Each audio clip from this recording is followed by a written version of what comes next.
Alert weather with Chief Meteorologist Eric Janson. All right, our first alert storm tracker by C Spire was out there earlier today with those storms, and they rolled on through and captured this video of the storms coming into Biloxi. And you can see those low-hanging clouds there. Those clouds are called scud clouds. That's just a lot of moisture getting pulled up into the storm, and you can see all that rain falling. The atmosphere absolutely saturated with all that tropical moisture. Amazing though, you look in the distance, those things flying around, the birds don't care. They're just enjoying the rain. Speaking of our storm tracker, it is still out there right now. In fact, here is a live look along Highway 90, I believe westbound in Bay St. Louis, where we are seeing a few showers out there that continue to fall in association with our tropical disturbance, Invest 93L. You see the roads are still wet there, but good news is when you look at that, we're not seeing any flooding, so that's some good news. Hey, earlier today we had some really impressive photos come in when those storms rolled through. Lots of lightning with some of those storms. Check out this photo that came in from Michael on the WLOX weather app. Check out that lightning bolt there right behind that lighthouse.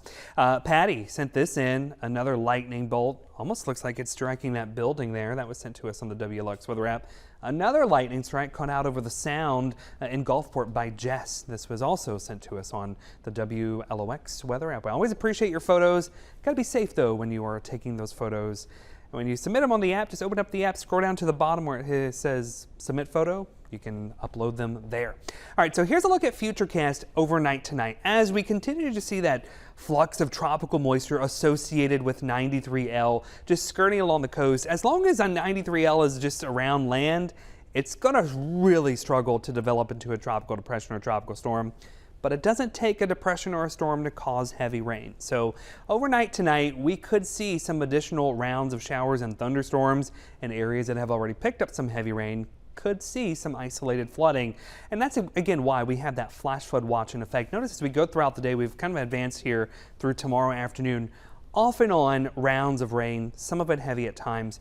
It doesn't mean it's going to be raining all day tomorrow though. There will be some breaks as this area of low pressure just kind of meanders its way towards the west. So here's the latest from the National Hurricane Center, kind of estimating the center to be just off the coast of Pensacola a couple hours ago. So this is most likely even propagated even closer to South Mississippi. Lots of thunderstorms ahead of it.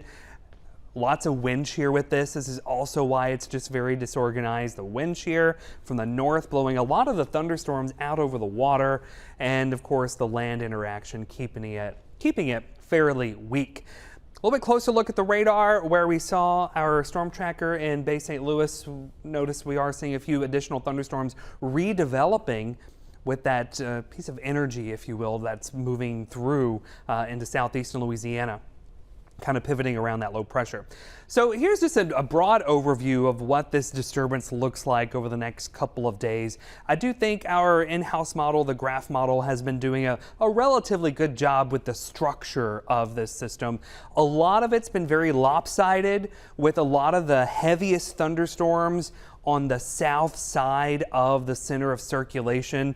And notice as we advance into Thursday and into Friday, as that center of circulation works its way to the west, then we start to get on the right side of that circulation, and some of that moisture and those rain bands pivot their way through South Mississippi off and on Thursday. Same thing as we go into Friday, and the same thing as we go into Saturday as well. As that circulation works its way west, we still just see that influx of moisture. So it may be no different than our typical pattern that we've seen so far this summer with our daily afternoon storms. But since there's a lot of tropical moisture involved, the storms are going to be a little bit more efficient at producing a lot of heavy rain in a short amount of time. Some of us have already seen this much rain along the coast today. So again, you throw on a little bit more each day, then you start to see that flash flooding risk increasing as we go throughout the next couple of days because we've already seen some rain. So the flash flood risk tomorrow, relatively low, but from South Mississippi into South Louisiana.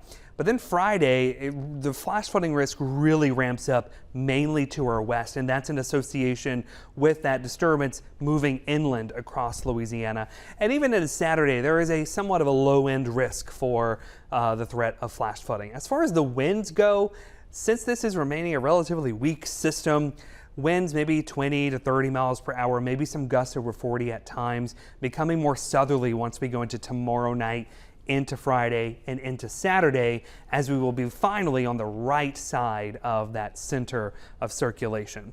All of this is being steered by this ridge of high pressure that's planted across the east, or planted really across the southeast. You can tell that on the water vapor. You can see the clockwise flow here, the disturbance on the south side of that just riding right along the coast, and that wind shear also helping keeping it weak. Look outside tonight on the Hancock, Whitney Bank Tower Cam and Gulfport. It's pretty quiet. Tomorrow, a muggy day, a hot day with hit and miss showers and storms. A few of those could be on the heavy side. And looking at the 7-day forecast, we'll keep those rain chances elevated into the weekend for some of those to be some pretty heavy downpours at times, thanks to all that tropical moisture from Invest 93L.